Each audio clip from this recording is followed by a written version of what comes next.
Welcome, ladies and gentlemen. I will pass you now to your host, Carol Farr. Welcome, and thank you for joining Stantec for today's webinar, PFAS Investigations at Bulk Fuel Terminals and Refineries. What do the data tell us?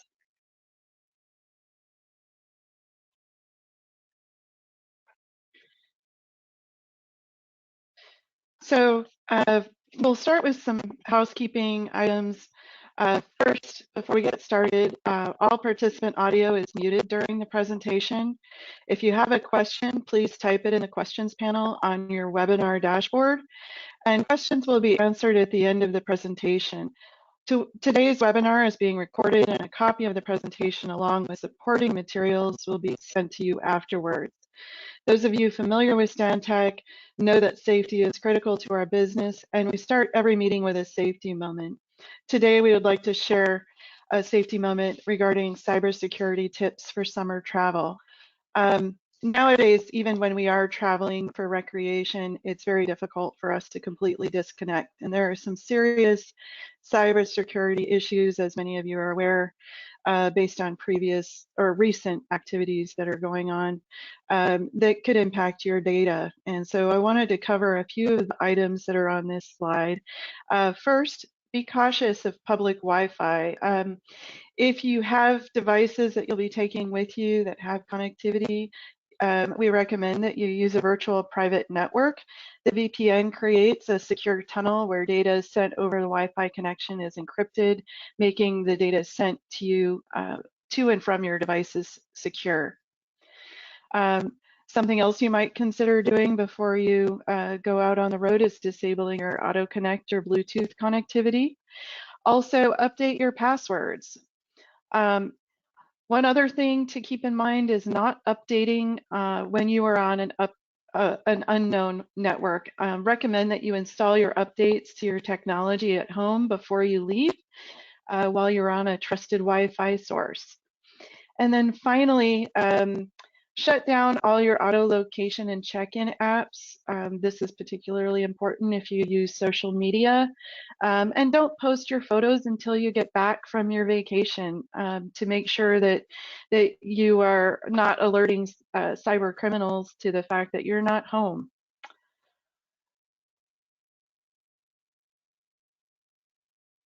Next, I'd like to introduce you to the speakers who will be presenting today.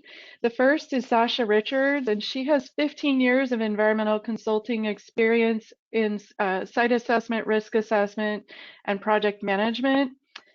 She's been managing PFAS projects for 5 years and leading projects in the areas of PFAS and evolving regulatory and sampling requirements. You'll then hear from Bridget Deliverables, who is a project manager and she holds degrees in chemistry and chemical engineering. And Bridget has over 25 years of professional experience that focuses on program management, project management, and chemistry. And her clients include several water and wastewater treatment facilities here in the US. And then we'll wrap up the presentation with Angus McGrath. He is a PhD geochemist. He is nationally recognized as an expert in remediation with over 25 years of experience and has served as a PFAS subject matter expert in PFAS investigations across the US and in several phases of California's industry-targeted PFAS orders.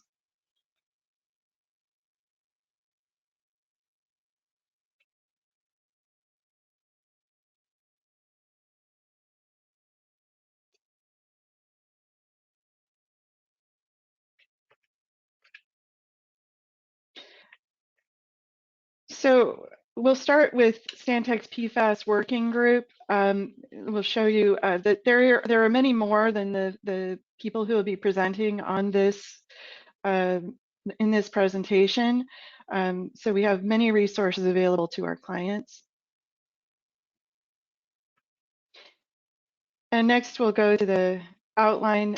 Today we'll be talking about PFAS in the energy industry, sampling protocols, quality assurance and quality control, data presentation and analysis, and due diligence and some case studies. And then we'll round out the presentation with some questions. And now I'll hand it over to Sasha Richards to speak on our first subject. Thanks, Carol.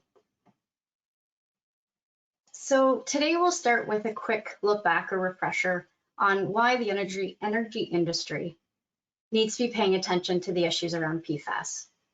So PFAS are a human-made set of substances that have been manufactured and widely used in industrial applications since the 40s and 50s.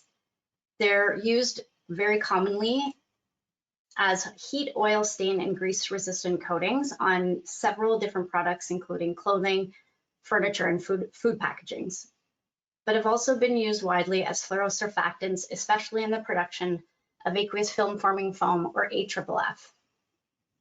So when we look across the different industries that have recorded the uses or handling of PFAS with their processes, we can see it's really wide-ranging, and so it should come as no surprise that we're finding PFAS in many of our commercial products.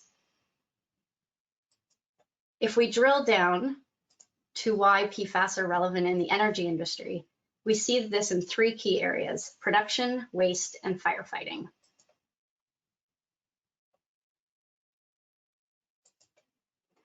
So when it comes to PFAS in the energy industry, we see it in surfactants and evaporation inhibitors, which are typically used within the production process.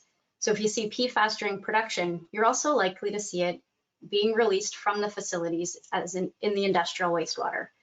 And although industrial wastewater does undergo some form of treatment, it is rare that these treatment facilities would be specific for PFAS. We could then expect PFAS to flow through the treatment facility and simply be released to the environment. Another source of PFAS would be through the use of AFFF to address fires or in a fire suppression system. So the testing and maintenance of these systems sometimes involves discharge of foam directly to ground, and then it's just allowed to dissipate. So it's actually expected that if PFAS are present at an oil and gas site, it's likely related to the fire suppression systems.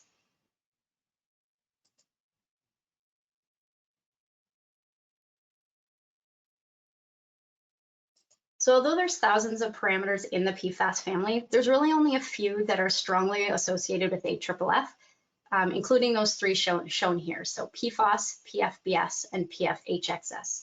So when we start thinking about PFAS-specific investigations at oil and gas facilities, not all PFAS require the same consideration, and we do have a sense of which parameters we should expect to find.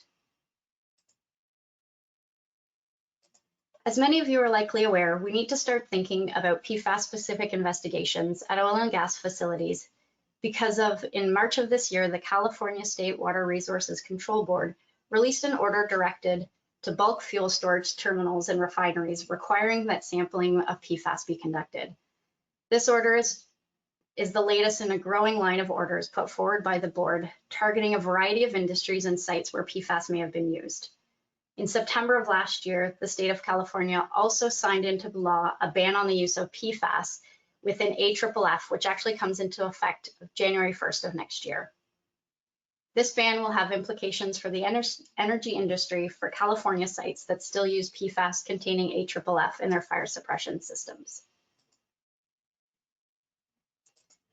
So while these efforts are starting in California, the implications of the order and the law banning PFAS containing AFFF will likely extend beyond that California border.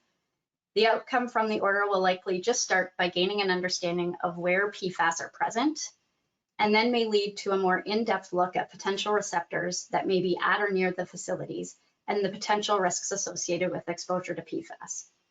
Depending on that outcome, remediation may need to become the next step. As this information comes to light, there could also be impacts to property values or potential implications on insurance terms. And as we see this process work its way through the state of California, we can expect other governing agencies to be paying attention to the results and thinking about how the presence of these facilities might impact their own areas. So now let's dive into sampling protocols. So when you're developing a sampling program, no matter what the contaminant of interest, it's always important to develop a program that will produce defensible data. When it comes to PFAS, it's even more important because PFAS has been and continues to be found in many different products, including the equipment and materials that we typically use for a sampling program, and which could end up leading to cross-contamination. So two great resources that can help guide you through the development of a PFAS sampling program are the PFAS guidance documents through the Interstate Technology Regulatory Council, or ITRC, and the California Water Boards. Although PFAS sampling guidance, you can find them for other US states as well as other countries around the globe, but today we'll just focus on the ITRC and the California Water Boards.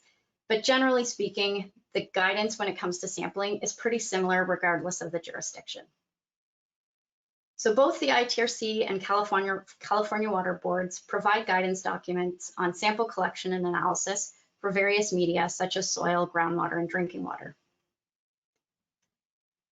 One other thing that I wanted to bring to your attention was that the ITRC also provides some additional PFAS resources in addition to their sampling guidance, which includes some information on the history, fate and transport, and treatment technologies, just to name a few. Another great resource is the Michigan Department of Environment, Great Lakes and Energy PFAS Sampling Quick Reference Field Guide. This is a handy 2-page PDF that actually outlines some of the key considerations we'll discuss today that you should keep in mind when sampling for PFAS.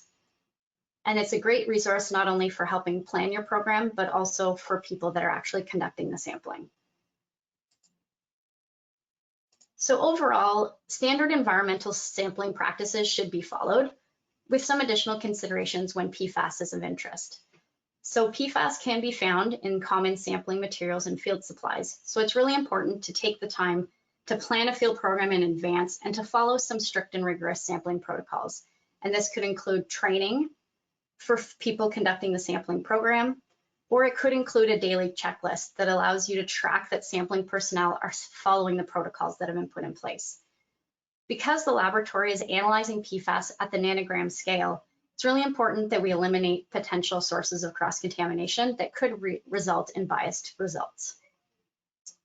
Another important component of your sampling program is a field quality assurance plan, which includes the opportunity to do checks for potential cross-contamination and false positives.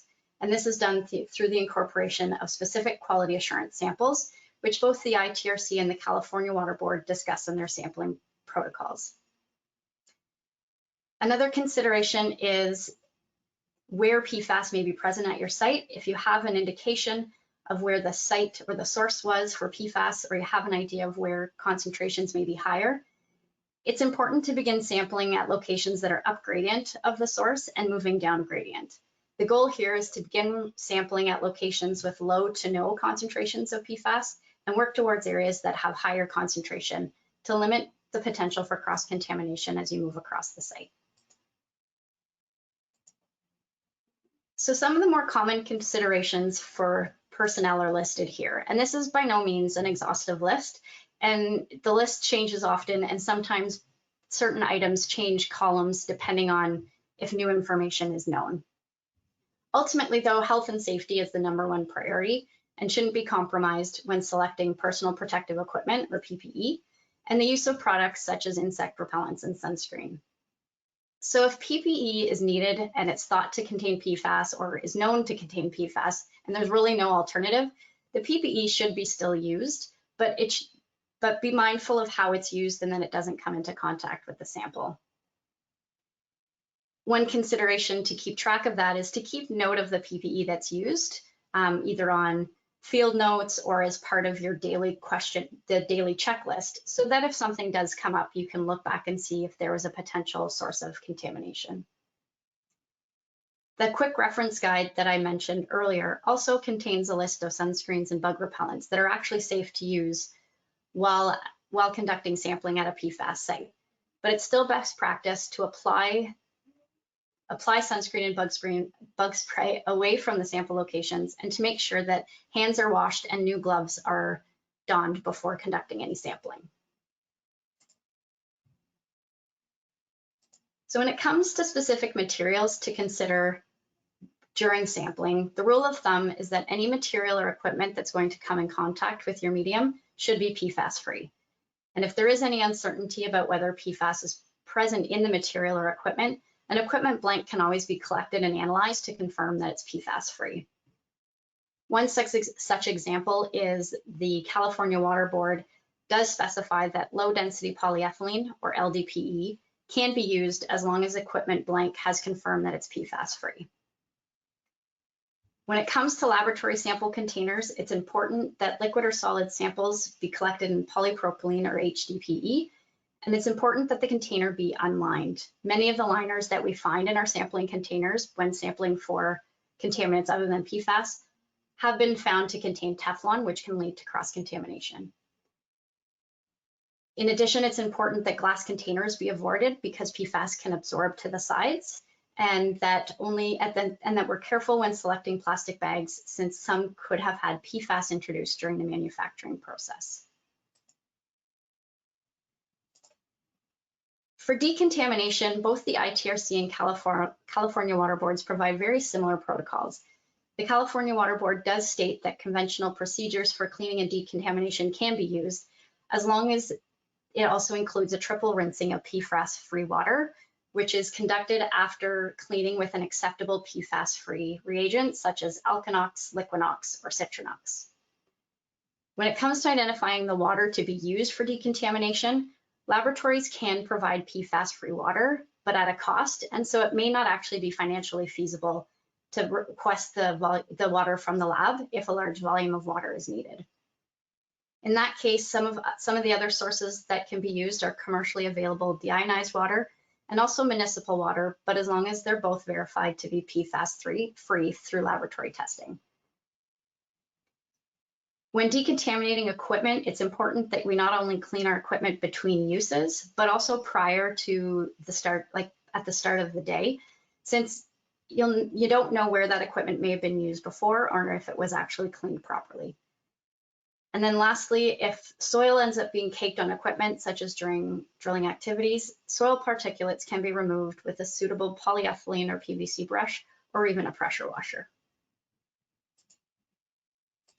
So with any sampling program, you always want to keep your samples cool and at the correct temperature after collection and shipment to the lab. And both the California Water Board and ITRC state that temperatures should not exceed 10 degrees Celsius for PFAS. So when you're selecting the materials to use to keep your samples cold, you want to avoid blue ice or chemical gel ice packs because they can cause potential cross-contamination. Instead, you should use ice that is double bagged, making sure that your bags are PFAS-free. So if you do have, again, information about the samples that you've collected, or you're collecting something like free phase AFFF, it's important that you clearly identify and segregate these samples during storage and shipment to help limit any cross-contamination on the way to the laboratory. By flagging these samples with high concentrations, it also allows the lab to properly prepare for these samples, as they can have impacts on their laboratory equipment. Lastly, samples should be submitted to the laboratory as soon as possible. Although a 14-day extraction time is recommended, sometimes the labs can be busy, and it's important to get the samples there as soon as possible so that you're not ending up with samples that are extracted beyond hold times.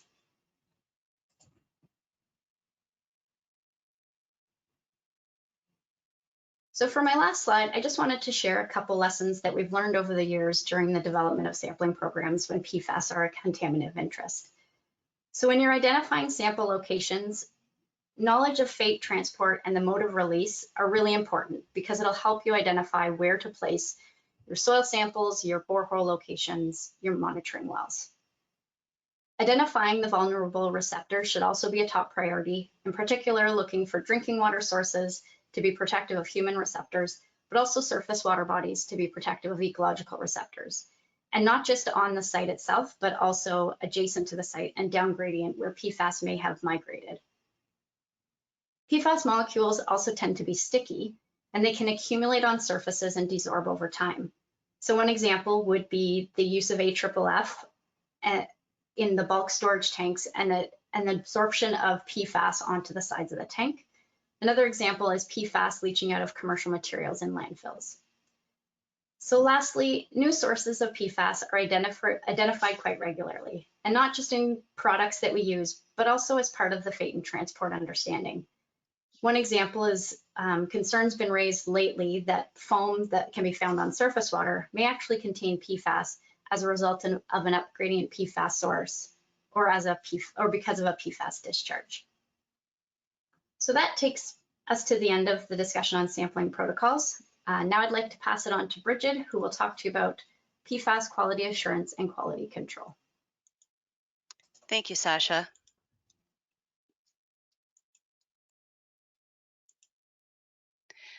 So environmental testing is usually driven by regulatory requirements or criteria limits that need to be met. There are a lot of PFAS type compounds potentially present that are not detectable with the current methods, as there is a limitation to the methods and the list of compounds that can be reported. In many instances, there are outlawed or banned compounds, but no way to analyze for them. When choosing a method and a laboratory, you need to consider the standards and the analyte list that you need for your project. There are three categories of methods related to water and solid analysis of PFAS compounds: the Safe Drinking Water Act, the Clean Water Act, and SW846 methods. Now, Method 537 version 1.1 was the original method and reported 14 PFAS compounds. From there, Method 537.1, also an LCMS-MS method, added 4 more compounds, reporting 18 total.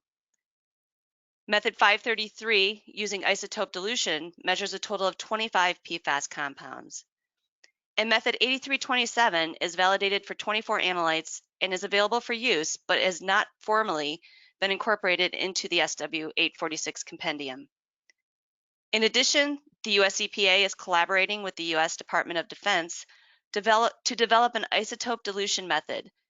This method will incorporate all the analytes in the previously listed methods for a total of 40 PFAS analytes to be reported.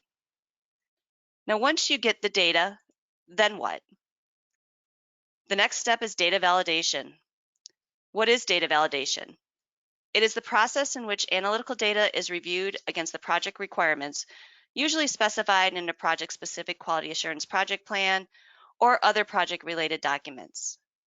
The process is a review to ensure that the quality of the data meets the data quality objectives of the project and consists of the flagging or qualifying of data due to quality control items outside of acceptance criteria. There are a variety of data validation documents depending on if your project is for the DoD or for a non-DoD project. With validation comes qualifiers. There are both lab qualifiers and validator qualifiers. Some are the same, some are not. For example, the J qualifier can be used by the laboratory to indicate a sample result between the detection and the reporting limit and is considered an estimated value. A validator can also apply a J flag to indicate that the results is estimated, but is based on a QA/QC issue with the analysis of the data, like an LCS or an MSMSD being outside of acceptance criteria. In addition, for validators, the National Functional Guidelines, which are generally followed for non-DoD projects, and the DoD qualifiers found in the DoD QSM have similar qualifiers with the exception of N and the X qualifier. In order to know what information you need for data validation, you need to understand data deliverables. Data deliverables are the same for PFAS as other analysis such as VOCs and SVOCs, with the exception of those criteria highlighted in orange. Now, other environmental samples have sample receipt and condition summaries as well, but PFAS has their own.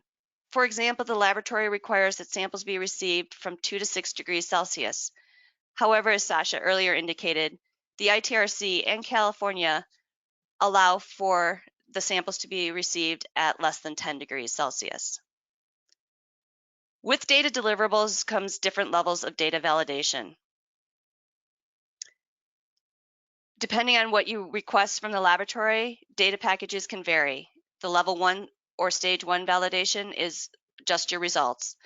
From there, the lab builds on that with a level 2A or level 2 validation. No raw data is provided. However, batch QC and sample receipt condition reports and holding times and field QC, such as MSMSDs and duplicates results are provided. From there, a level 2B will include all of the above information as well as instrument-related QC summary information, such as initial calibrations, continuing calibrations. And then from there, stage 3 or stage 4, which is a level 4 data package, includes everything it takes to get your sample results, including the raw data and chromatograms.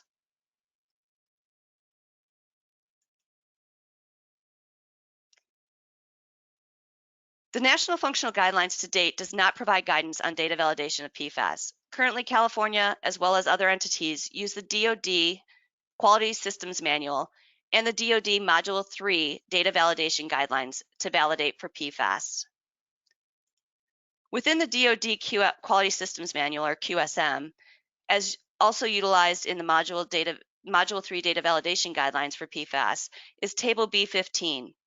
This table provides the QC check information, frequency of the QC requirements, acceptance criteria, corrective actions, and flagging for both laboratories and data validators. Now, maintaining a close relationship with your lab is key to the success of any project.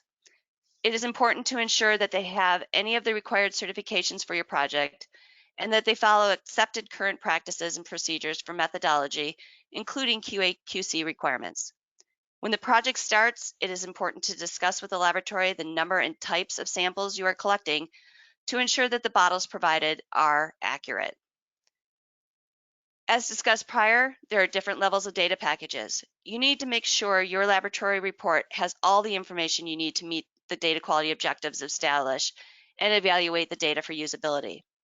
I usually suggest obtaining a level 4 data package right up front, whether you are validating to that level or not, as it is easier and more cost-effective to obtain during analysis than have to go back at a later date. I would now like to turn the presentation over to Dr. Agnes McGrath. Thank you, Bridget and Sasha. Now we transition to what to do with your data and how to present it. But first, make sure your data quality objectives have been met. Your detection limits are what they should be. You have the right analyte list, the right analytical method was used. You compare your values to the current guidelines or screening values and ask yourself, did the standards or guidelines change since you originally prepared your work plan? Were the sampling plan procedures adhered to, and do they meet current requirements since these also are evolving constantly?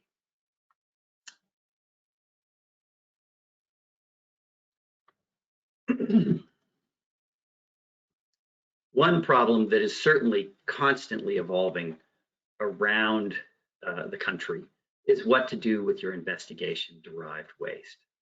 Landfills are profiling PFAS differently now and sending PFAS-containing waste to incineration instead of allowing landfill disposal, which is leading to additional costs for PFAS investigations.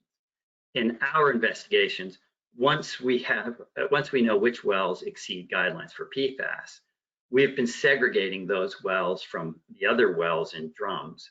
And that way, not all of the waste has to go to incineration.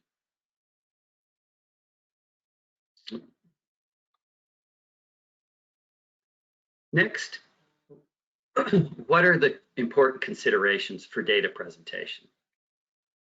Either for internal use, developing your conceptual site model, or for presenting your data in your report to regulators.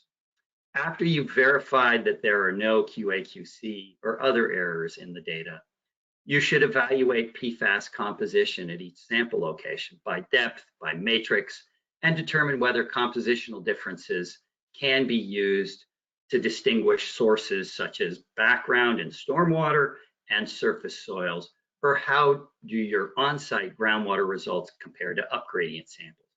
And are your upgradient sample locations truly upgradient from your site? Case in point, does surface water from your site flow off-site in an upgradient direction, excuse me, where it can infiltrate somehow and impact shallow groundwater. Radial plots are shown here, and they're an excellent tool to visually demonstrate compositional differences, for instance. As shown more clearly on the right side of the slide, using 4 PFAS, this radial plot has 1 PFAS at each vertex. The number of vertices used in a radial plot can vary depending on how many PFAS you want to track. Because, as I've said, the distribution of different types of PFAS present can vary between matrices, soil or groundwater or surface water, for instance. The different sources you can,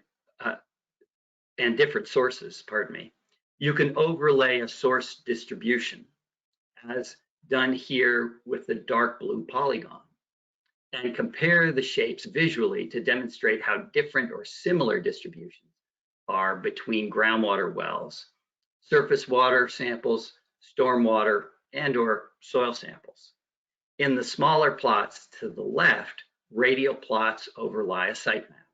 You can see whether the little blue shading, which shows the distribution for the individual well, matches the dark blue outline overlay for the source. Dilution of groundwater containing PFAS by clean water in the water-bearing zone will tend to reduce the concentration of each PFAS uniformly. And that can be shown and compared with the dark blue line. And if that same shape is maintained, you know that that's just dilution. In this slide, we look at radial plots using a larger set of PFAS. This is another example of radial plots that provide a representation of PFAS distribution in groundwater and surface water on the right side, and soil in the left in a fire training area at a refinery site. Here we have 10 vertices with a different PFAS at each vertices. You can see that the distributions are very different between soil on the left and surface groundwater on the right. What we notice is that the sulfonates, shown highlighted with blue circles here, have a higher concentration in the soil, whereas the more alkyl acids, the vertices without blue circles, are observed in groundwater and more prevalent there. Overlying the soil composition,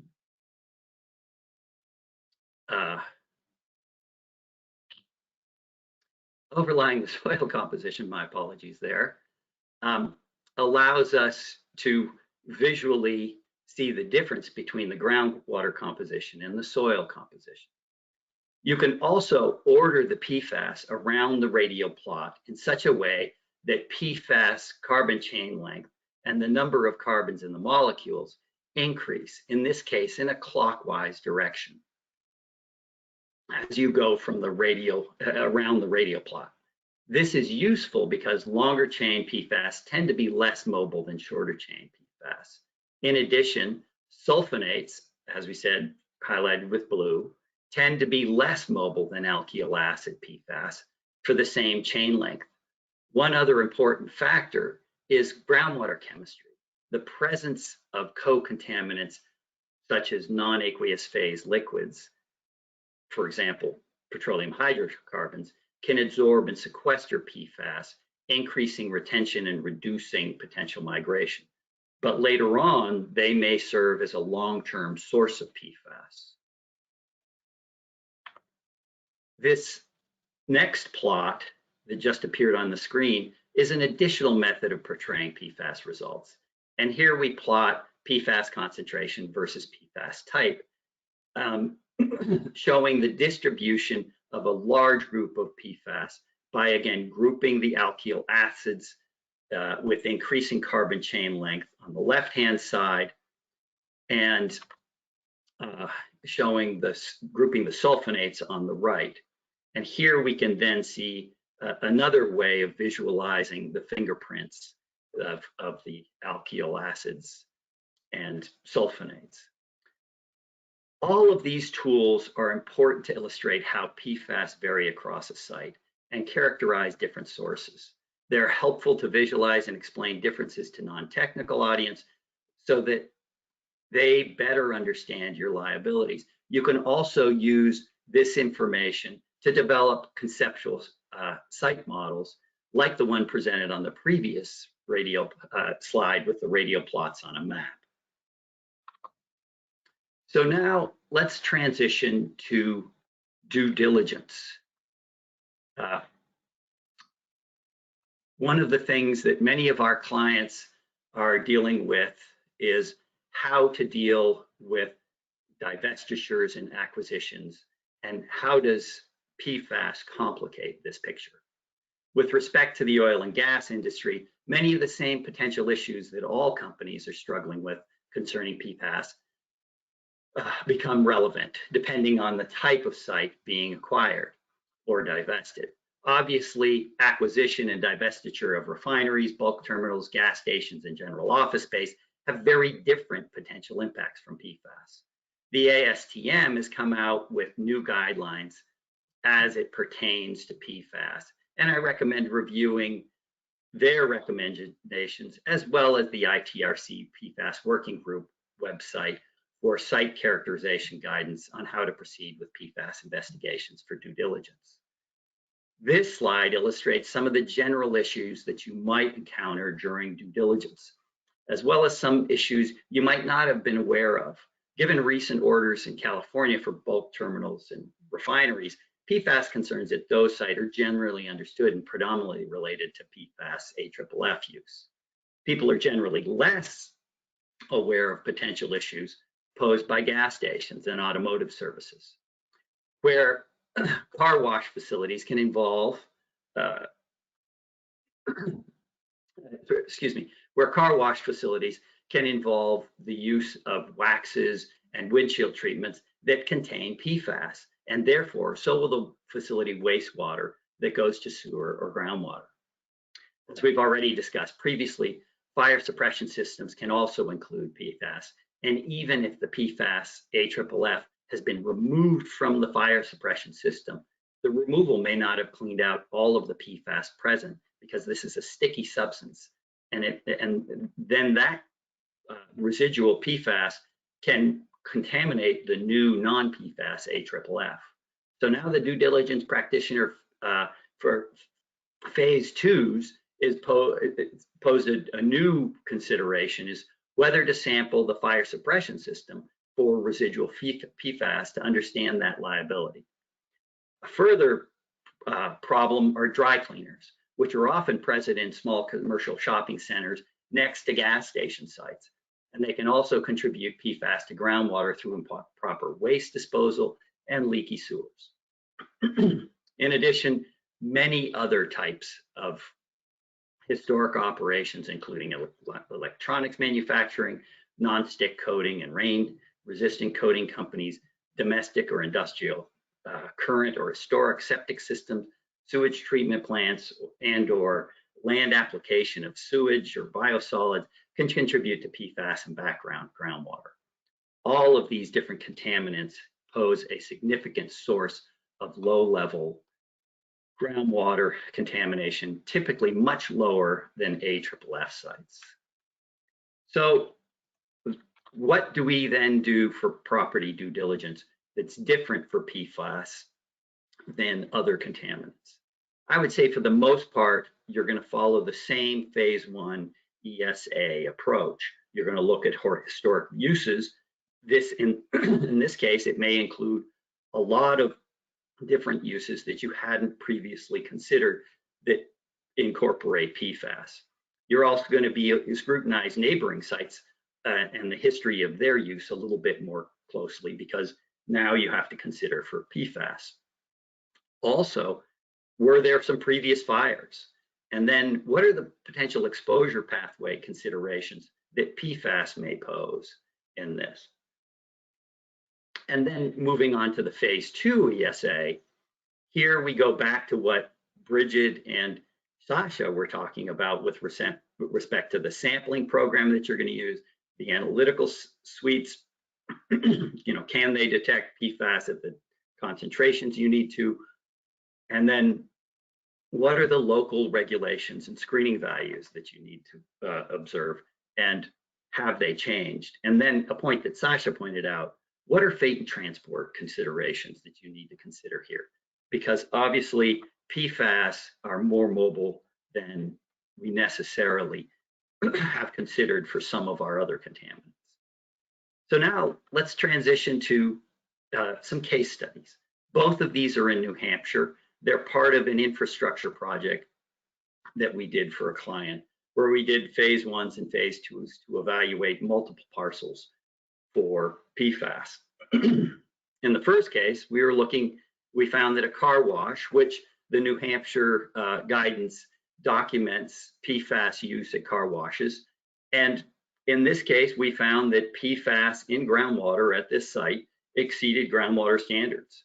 And the PFAS distribution implicated both the upgrading electronics site potentially, because there appeared to be some PFAS coming onto the site, and the car wash as potential sources. Unfortunately, the electronics property wasn't part of the whole due diligence, so we couldn't go onto that property to investigate it. So more investigation here would be needed to figure out the extent, but now you're posed with a problem with respect to what do you do and how do you guide your client on acquisition here, because you have to deal with PFAS, and the regulations are all up, uncertain at this point as to what to do. So the second case study, again, part of the same infrastructure project, in this case was looking at a dry cleaner. And again, the New Hampshire guidance lists PFAS used both at car washes and dry cleaning facilities in their wastewater. So we evaluated the PFAS in groundwater from the site and found that yes, PFAS again exceeded standards. So now we have, as we said, a commingled plume with multiple RPs, most likely very little resources for all of them, maybe not the electronics manufacturer. Our client doesn't know their liabilities because they don't know what limits they will be held to for PFAS cleanup. So you can see that this poses a quandary for a business trying to figure out how to navigate divestitures and acquisitions. If you have this liability, how do you quantify that liability, and where do you go from here? With that, I want to thank you for joining us for this presentation and ask you if you have any questions, and place those questions in the chat box to so that we can answer the questions for you. Thank you very much.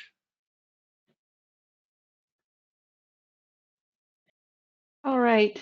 Thanks everyone for joining the call.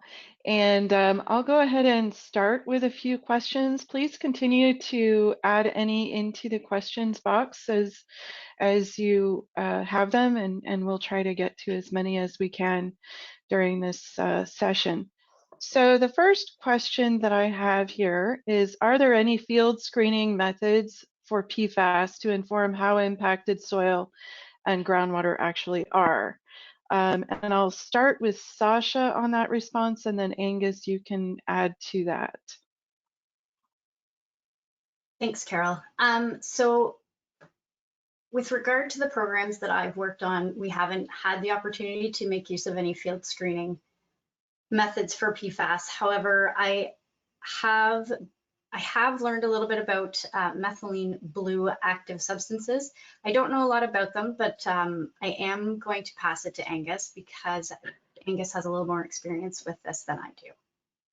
Yeah, so methylene blue active substances, so that's been a tool used by regulators and refineries to evaluate anionic surfactants in groundwater. So even before PFAS became an issue, if a site had some fire at the facility, there was a requirement, often in California at least, to do an analysis with methylene blue active substances. Now, typically that went to a laboratory to analyze, but you could set up an instrument to do that in the field if necessary. But unfortunately, the detection limit for that is so high that unless you're at a fire training area where you have a considerable amount of AFFF with PFAS in it in groundwater, it's not of much use with respect to our typical PFAS concentrations that we encounter. Great, thank you, Angus and Sasha. The next question we have is, what are your concerns about air emissions or contamination with respect to PFAS? And I'll turn that one over to Angus. All right. So with respect to air contamination, the California Regional Water Quality Control Board, so we've been investigating sites such as hexavalent chromium facilities and plating operations. And in that order, because of the difficulty of analyzing air samples, the regional board recognized that they'd already phased out most of PFAS use at these facilities because of the product. Fume troll was transitioned away from certain PFAS, but they, in order to investigate instead, the potential air emissions, instead of using air, they looked at stormwater samples because the presumption was that water would run off roofs and surfaces where airborne PFAS would end up. And so that was considered a simpler method for evaluating PFAS that might be coming from air. So, that's the way around it currently there. But I do know that other facilities are being asked to look at their air contamination, and that has posed a challenge because the detection limits need to be quite low. Bridget, I don't know if you want to opine on that technical problem.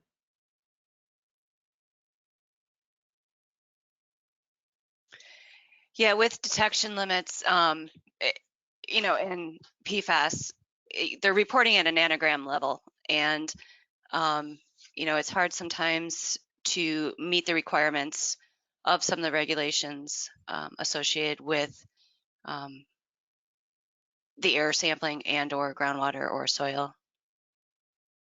Thank you. All right, thanks, Bridget. Thanks, Angus. So we have another question. Have you examined soil treatment methods such as stabilization to prevent contamination migration after disposal or for beneficial use at a site? I take it that sort of comes to me as a remediation. Yes, Angus, sorry, but it's you. So I guess the short answer is there, yes, we've looked into these. The answer is no. Have we implemented them for a client, not beyond the laboratory?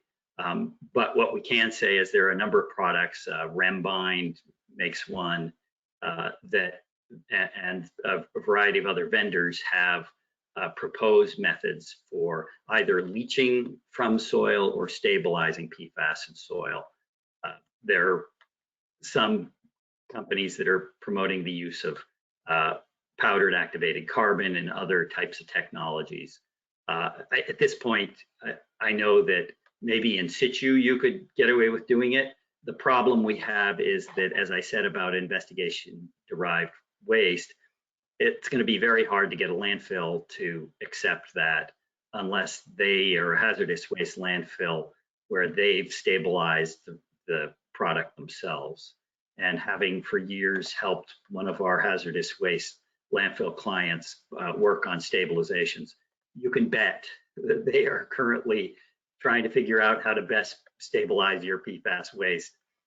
And as long as the state doesn't ban them from taking it, they're going to do their best to make sure it stays there. So hopefully that answers the question. All right, thanks, Angus. Our next question, are PFAS part of any assessment requirements for oil and gas operations in Canadian jurisdictions, in particular Alberta, Saskatchewan, and Ontario?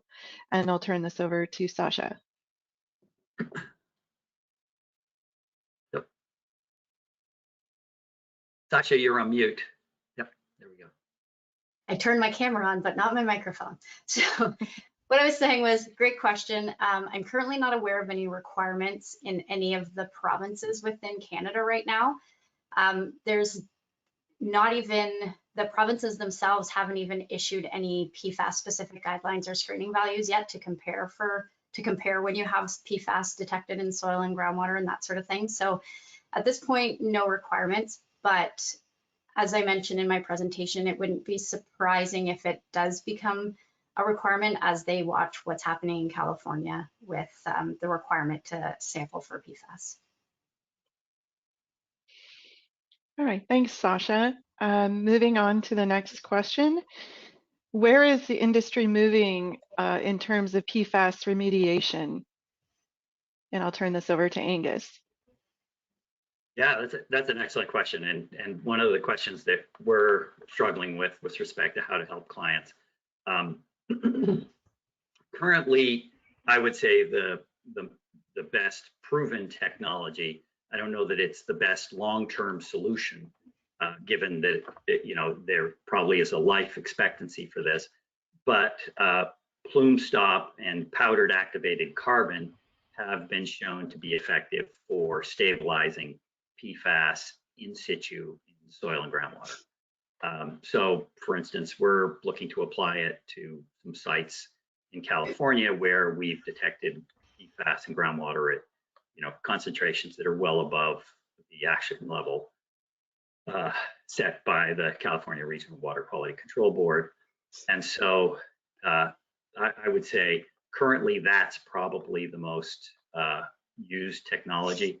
And then with respect to pump and treat and treating groundwater ex situ, ion exchange and granular activated carbon,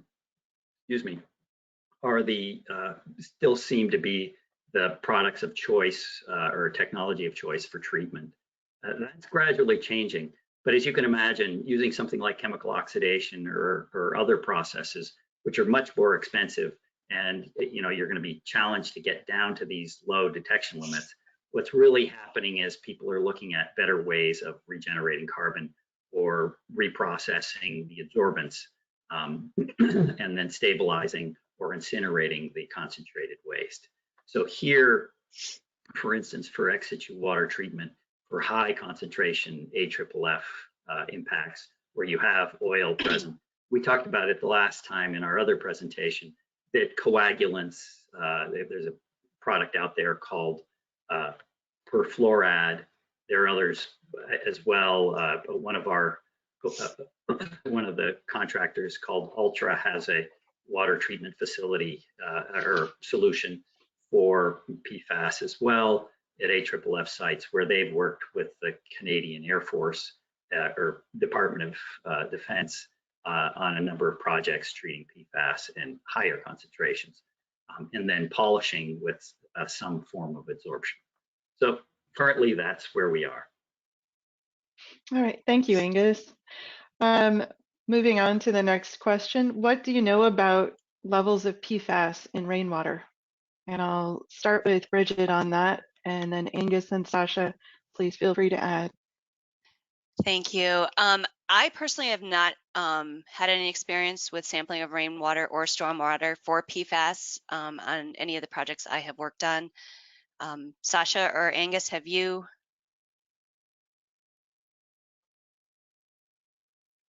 Sasha, you there?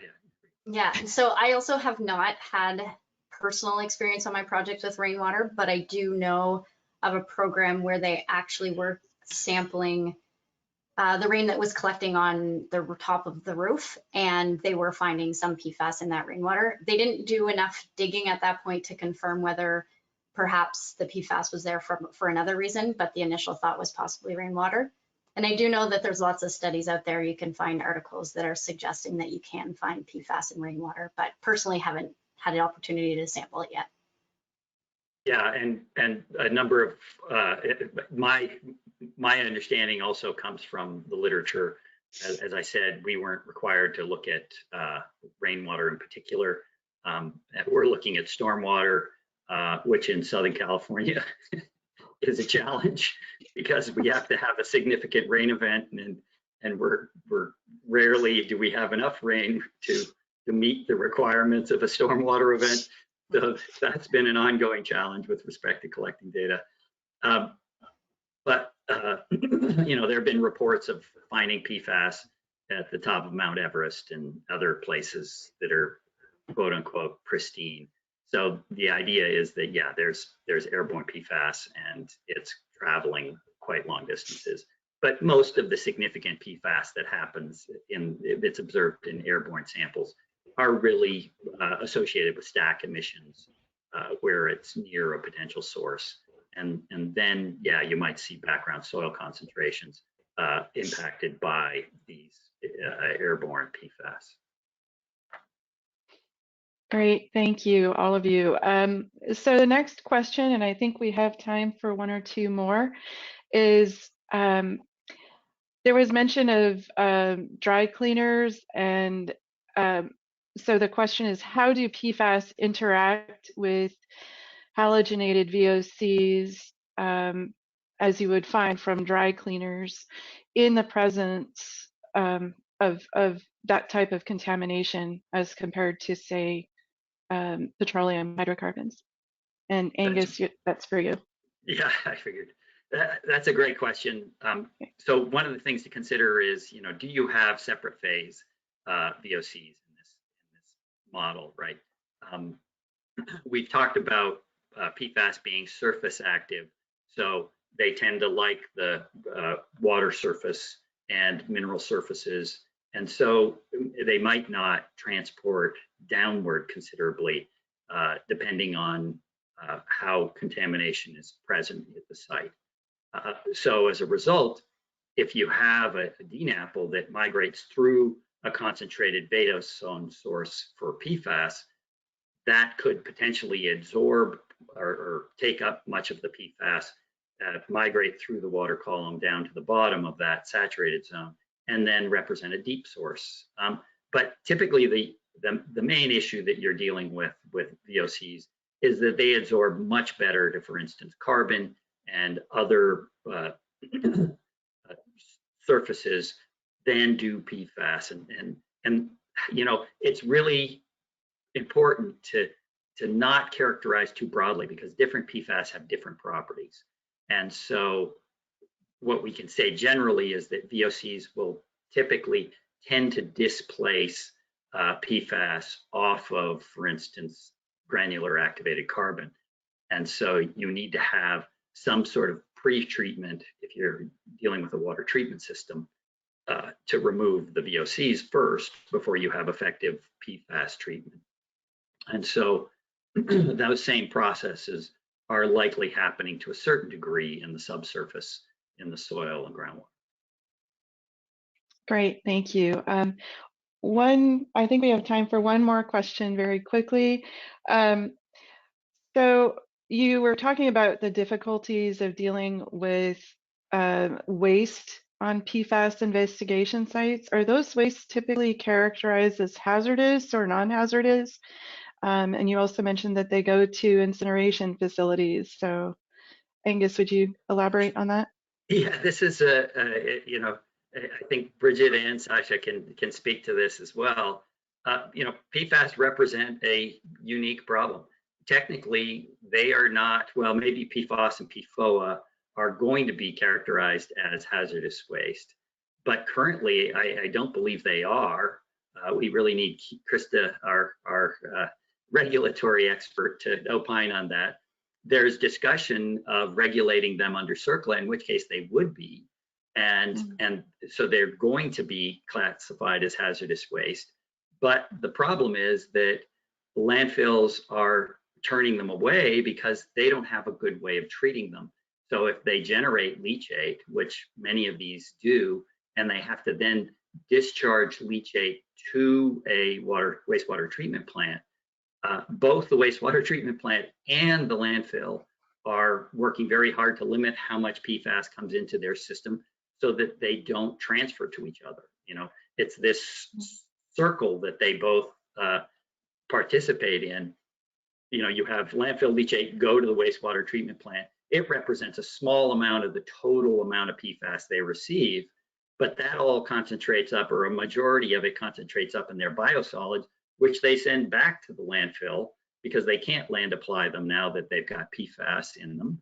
And the majority of those are relatively stable in the landfill, but many of them can still leach out.